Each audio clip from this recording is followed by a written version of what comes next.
দেখো বন্ধুরা, পেয়ারা গাছে কত ফুল এসেছে, সাথে দেখো কত পেয়ারা এসেছে। বন্ধুরা, আমাদের এখানে বাড়ি ভাত কমপ্লিট। আর এই যে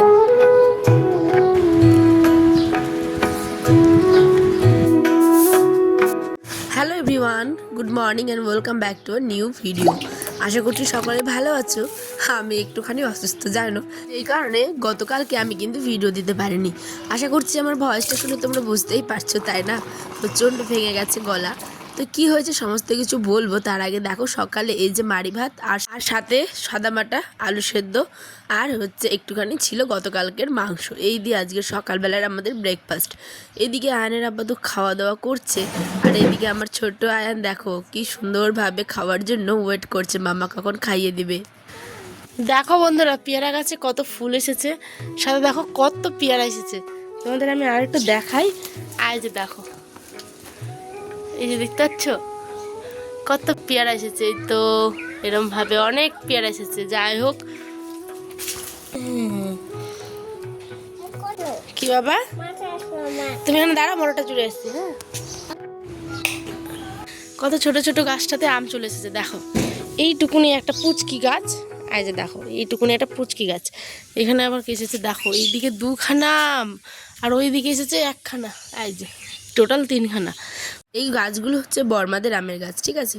আর ওই যে সকালে রান্না করেছিলাম, জানো তো আজ তোমাদের সাথে একটা কথা শেয়ার করি। আমার বর কিন্তু আগে ভাত খেয়েছে তো প্রত্যেক দিন, এখন সকালবেলা করে প্রত্যেক দিন বাড়ি থেকে না খেয়ে যাওয়ার চেষ্টা করে। তার মাত্র কারণ নাকি আমি, কারণ দেরি করে রান্না করি, একটু দেরি হয়ে যায়। সকালে ঘুম থেকে উঠি সবার আগে 5টা 5:30টায়, তারপরও রান্না করে দিই। কোনো দিন একটু দেরি হয়, সেই কারণে আবার ওনার আবার প্রবলেম হয়, সেই জন্য সব দোষ নাকি আমার। তো যাই হোক, ওটা ওর মজা করেই বলেছিল আয়নের আব্বা। তো ওই এখন সকালবেলা উঠে আগে দোকান খোলে, তারপরে এসে ওই লাঞ্চ করে। তো যাই হোক, চলো, ওয়েদারটা আজ খুব ভীষণ ভালো। আমি এখন গিয়ে আগে রান্না বসাবো। দেখো ট্যাঙ্কি থেকে জলটা কিন্তু পড়ে যাচ্ছে, মোটর ভর্তি হয়ে গেছে। আর এইখানে আমি এখন এসেছি ভাত বসাবো বলে চাল ধুতে। তো কি খবর, ভোটের রেজাল্ট তো তোমরা পেয়ে গেছো। গতকালকে কি অবস্থা, টান উত্তেজনা ছিল, তাই না বলো? যাই হোক, ভোটের তো হার জিত থেকেই থাকে। তো প্রত্যেকটা সময়ই হয়তো মানে চিরস্থায়ী কেউ থাকে না, এটাই আর কি ব্যাপার। প্রত্যেকেরই পরিবর্তন দরকার। তো যাই হোক, ভালো হবে খারাপ হবে কি হবে সে তো ভবিষ্যৎ বলবে, তাই না? তো আমি কোনো পার্টিরই নই, আমি একটা তোমাদেরই মতো সাধারণ। এইসব বিষয় এখন না আলোচনা করাই ভালো। জনগণের মত জনগণ যেটা দিয়েছে। কিন্তু যদি নওশাদ সিদ্দিকী মানে দাদাভাই যদি মানে হেরে যেত তাহলে খুব খারাপ লাগতো। যাই হোক, উনি জিতেছেন। আর রানা বলে যে দাদাটা, তিনিও জিতেছেন। যাই হোক, বামফ্রন্ট 2টা ভোট পেয়েছে, এর জন্য মনটা আরও খুশি।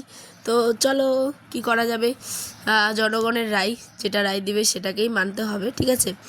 আর যেখানে বামফ্রন্ট 34 বছর রাজত্ব করেছে, সেখানে এরই 15 বছর, তো ভাবতে পারছো কী অবস্থা। উনি যদি ভালো কাজ করতেন অবশ্যই আরও থাকতেন, তো করেছেও। কিন্তু কী করে বলো, এগুলো বলতে গেলে অনেক কিছু, না বললে কিছুই না। বাই দ্য ওয়ে, আমি এখন আসি আমার কাজে।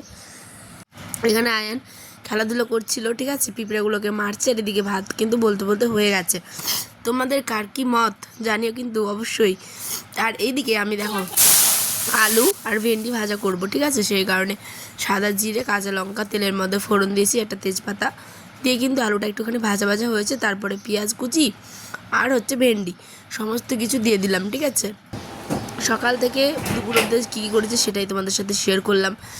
কারণ ভোটের এই অবস্থা দেখে সবারই হয়তো মন টন খারাপ, কারো আবার মন অনেক ভালো।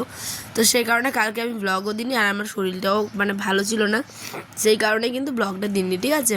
সত্যি কথা বলতে সাউথের যখন খবরগুলো দেখি মনটা না আনন্দে ভরে যায়। বিশেষ করে বিজয়, ঠিক আছে, বিজয়ের এক একটা মানে কথা সমস্ত কিছু আর কি। তামিলনাড়ুর বর্তমানে সিএম, ঠিক আছে, থালাপতি বিজয়, আমরা জানোই। তাকে আমার ভীষণই ভালো লাগে, মানে অ্যাজ এ অ্যাক্টর বলো বা অ্যাজ এ পলিটিশিয়ান ভীষণ ভালো লাগে।